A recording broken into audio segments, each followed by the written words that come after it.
Okay. Thank you, Nadav, and I want to thank also to the organizers for this great conference and the free beer every night. I'm coming from the Technion, from the Superconducting Quantum Circuits Lab, and as the name suggests, we are an experimental group in the field of circuit QED. So this image is actually not from Google Images, it's from our lab.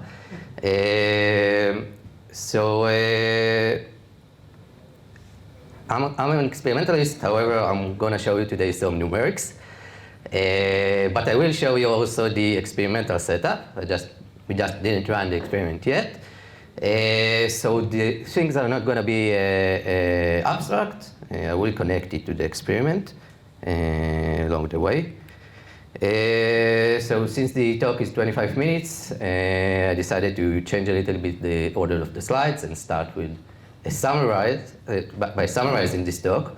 So at least if you lose me at the technical slides, then you'll at least have the main ideas. So I'm going to present here a platform for quantum simulations that is very promising, I believe, for the NISQ era.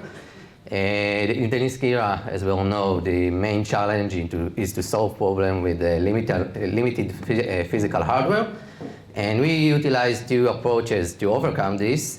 One is the relatively new Bosonic approach in circuit QED. And the other thing is also a relatively new control scheme that uses Rabi-driven qubits and sideband drives on the Bosonic modes. I will explain everything on the technical slides. And just to demonstrate the utility of this platform, I'll show you how I can engineer a Dirac Hamiltonian on this device and simulate in a quantum way the Dirac dynamics under different conditions with different potentials. Well, yeah, there's that.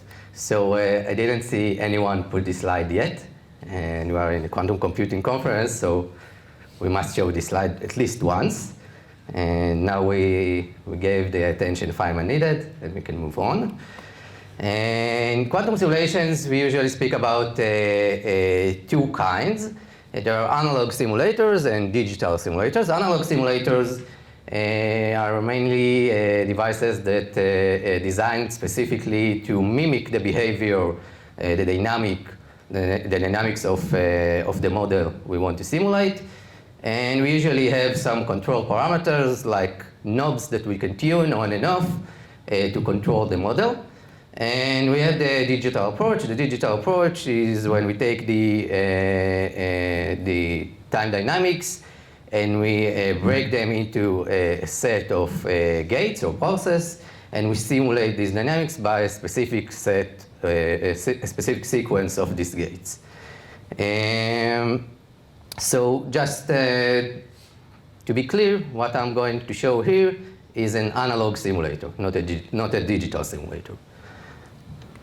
So in quantum simulations, we have three major players. We have cold atoms, which are usually in, we have hundreds of atoms in two-dimensional traps, and they are controlled by optical pulses. In the superconducting circuits, we have tens to hundreds of qubits that are connected in one or two-dimensional arrays, usually nearest neighbor connections. And they are controlled by microwave signals. And in trapped ions, we have, again, tens of ions, usually in one-dimensional traps. There are, I think, some suggestions to also two-dimensional traps. And they are operated by microwave and optical pulses. And each of these players has its own advantages and disadvantages. Like cold atoms are usually better for condensed matter simulations. And other approaches are better for other things. So we are using superconducting circuits. And we also use the Bosonic approach. So what's common to all of these technologies is usually the data, the quantum information, is stored in the physical qubits. Whether it's on a single physical qubit or on several physical qubits that encode a logical qubit. but it sets a limit. It limits the size of the Hilbert space to the number, by the number of qubits, physical qubits we have in the system. And this approach, of course, is bad for NISQ because we don't want to be limited by the number of qubits. So there is a different approach. And this different approach is the Bosonic approach that was suggested in the last decade or two. And this approach basically suggests to utilize the redundant Hilbert space of the quantum oscillator as such platform in which we can encode information without adding additional physical qubits to the system. So here you can see two phenomenal examples from the last couple of years, one from 2017, one from 2020, of course in circuit QED. We have from 2017 the Berkeley group of Irfan Siddiqui performed a quantum simulation of topological band structure using a quantum walk in the phase space of the quantum oscillator. And this is, we can say, a digital type of simulation. And the other simulation from 2020 is a simulation of the vibronic modes of triatomic molecules like H2O, water, and O3. And this is an analog simulation. Both of them used only one qubit, which is coupled to two modes. Now, as you can see, both of them also chose to use the 3D architecture of circuit QED. They chose 3D cavities instead of two-dimensional resonators that you usually see on chips. So those of you who are not familiar with the circuit QED then, or with electrical circuits at all, then you maybe saw chips of IBM with wiggly lines. These wiggly lines are usually the resonators. So they use the 3D cavity instead of these two-dimensional resonators, and the reason is that 3D cavities also achieve long coherence times, and this is another benefit of using the Bosonic approach. We can store information for a long time. We also took this approach. In our case, we use what's called a fluid cavity. This is a seamless cavity. Seamless means that it is not made of two parts that we bring together, but of a single part, a single bulk of aluminum that we drill holes into it from two parallel sides in such a way that when they meet in the middle, they create this cavity inside. And in this cavity, we have several modes, several standing waves of the electromagnetic mode. And you can see here the first and second modes. So, I don't know if you see. This is the first mode. This is the second mode. And these are the two modes we are going to use. What you see here is the amplitude of the electric field of the mode.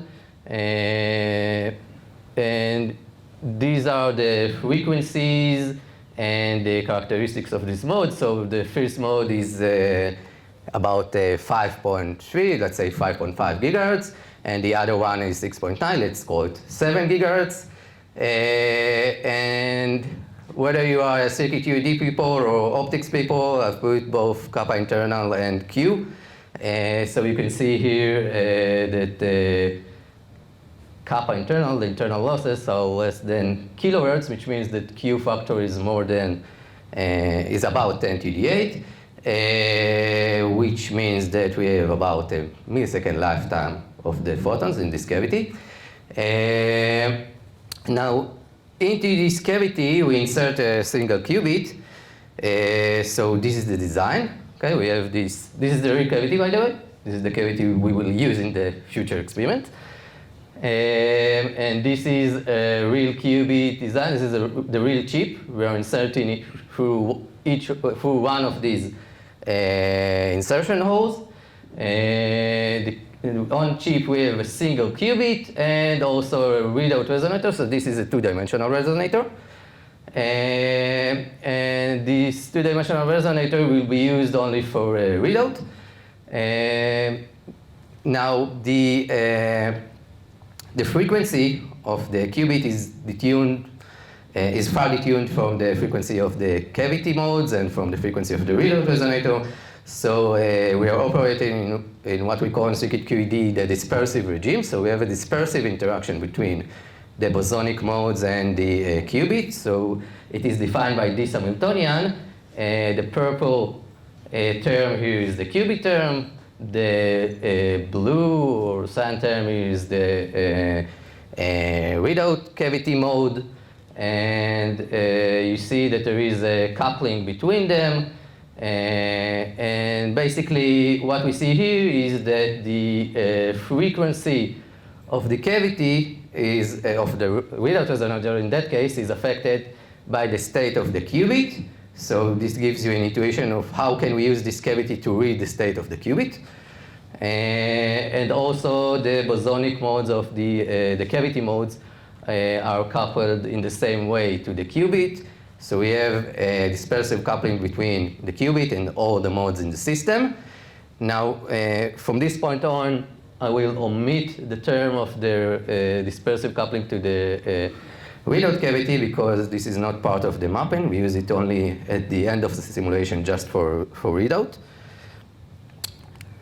Now, before I'm telling you about the mapping scheme, let's have a short intermezzo about the Dirac equation. So for those of you who are less familiar with it, the Dirac equation is the first successful attempt to combine special relativity with quantum mechanics. It was pioneered, of course, by Paul Dirac. And up there you can see the three-dimensional equation, which is presented in the Dirac representation. We have the Dirac matrices, alpha and beta, which are defined in terms of Pauli matrices like this. This is in the Dirac representation. And we also have the state psi, which is a bi-spinor. It's a 4-vector. And the Dirac representation, it has positive energy and negative energy components. And basically, the Dirac equation predicts many interesting phenomena like jittery motion of massive particles and Klein tunneling through infinite potential and the exact energy level scheme of the hydrogen atom. So it's a very important equation for many fields, from high energy physics to two-dimensional materials. And in this platform, I will map the two-dimensional Dirac equation. So down there you see the two-dimensional version of the Dirac equation. So the bispinor becomes a spin-like wave function, and the Dirac operators just reduced to Pauli operators, Pauli matrices. And I already changed parameters from the speed of light and mass to some coupling strength and some frequency. And this is to hint you about how I'm gonna map this Hamiltonian into my system in the next slides. Now, there were many demonstrations in the last decade of the Dirac equation, mainly in one dimension. There is the beautiful series of papers by the Innsbruck ion group that performed the one-dimensional Dirac simulation. They showed both the spatial dynamics and Klein tunneling, for example, and many other interesting things. There is also the experimental demonstration of the one-dimensional spatial dynamics of Dirac equation in cold atoms from a group in NISQ. And there is also a proposal of performing the three-dimensional bispinor dynamics of the Dirac equation in a system of coupled qubits, two coupled qubits, in superconducting circuits. This was suggested by the Nadav Katz's group in the Hebrew University, which I didn't know he will chair this session.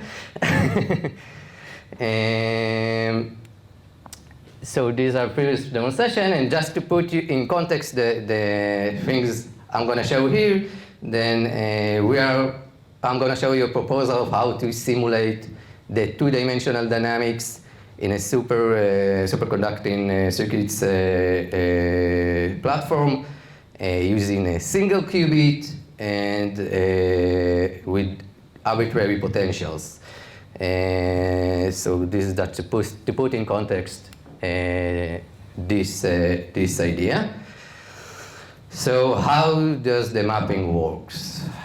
I know it's a long Hamiltonian, but I will explain everything. The first part is just the dispersive coupling I showed you before between the qubit and the two modes in this cavity.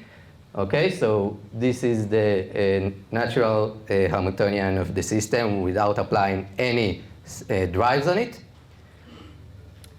Then I add two drives. I add a Rabi drive on the qubit, and I add sideband drives next to the cavity modes. Now, these drives are terms that I can tune however I want.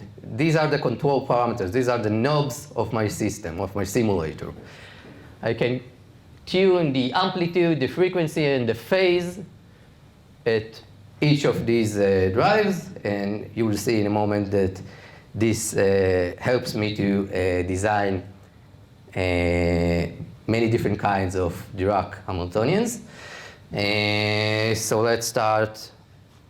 I also want to mention that most of these mapping schemes follows a paper by the Berkeley group, the Siddiqui group again. And they use this scheme for different things to measure non-commuting observables, but we use this scheme also to map the Dirac Hamiltonian to our system. Now, I won't show you the full calculation. It's long, and to be honest, it's also boring. But I will explain you in two steps what we do. So the first step contains a set of unitary transformations. So we have, I'll tell you what transformations we do. You don't need to see the calculations in this slide. So we change into the interaction picture with respect to the cavity mode and to the qubit. So basically, we just cancel out these terms. We also move into the frame rotating at the Rabi-driven frequency. So we get this qubit term that I will get to it in a second. And we also move into the frame that moves with the oscillator. So when we apply drives on an oscillator, we cause it to move in phase space. So we move into this frame that tracks after this movement, that tracks this movement. So basically, this is the displaced frame. So we change from these bosonic operators to these displaced bosonic operators, and we change from this frame to this Rabi frame. And now I want you to notice two important things in this step. One is that we get an effective low frequency qubit coupled to high frequency mode, which is quite similar but the opposite of what happens in the trapped ions, where low frequency modes are coupled to high frequency qubits. This may give some intuition for the next step to trapped ion people, because the next step is somewhat inspired by the Mormon-Sorensen scheme. And the second thing I wanted to note, which is more important, is the fact that now my Hamiltonian, every term in my Hamiltonian contains some control parameters. So I have full control over this Hamiltonian. This is a very versatile Hamiltonian. Let's move on. Now, the next step, is the more delicate and more complicated to explain. So let's say we do some more unitary transformation. They are not very interesting. What's the most important part in this part of the second part of the mapping scheme is that here we perform for the first time an approximation. We apply the rotating wave approximation. So this is an approximate mapping of the Dirac Hamiltonian into our system. We will see that in the numerical results. And after choosing specific set of parameters, I can, for example, get this Hamiltonian, which means nothing to you because it seems like nothing you've never seen. But if I color code the right operators, then you can see that there is some correspondence between the Dirac Hamiltonians with magnetic potential, and mass term, and this is the way we actually simulate the Dirac Hamiltonian. Now, so these are the numerical simulations. So we first simulated the free particle case, no magnetic field, no electrostatic field, nothing. Just a free particle moving in space with constant velocity. Here you see the two-dimensional movement of such particles. So there is this wiggly motion. This is the jittery motion, the Zitterbewegung effect in German language. That is caused by some interpretation. It is caused by the interference between the positive and negative terms of the Dirac bispinor. And here you see the one-dimensional case, and you see that when I switch between the massless case and the massive case, so here there is no mass term, the mass term is 0, and here there are two different masses. You see that that I can switch on and on these oscillations. Also, you can see that the oscillations frequency scales linearly with the mass and scales in a reverse way with and the amplitude scales with reversely with the mass. This is in agreement with the Dirac prediction. I also simulated the Hamiltonian I showed you with the magnetic potential. And again, we see the jittery motion, but we also see this curved motion of the center of mass, which is caused by the magnetic field. And these are just the projections on the two axes. And we see here and also here, we see a little gap. This gap is caused by the fact that we are approximating this Hamiltonian in our system.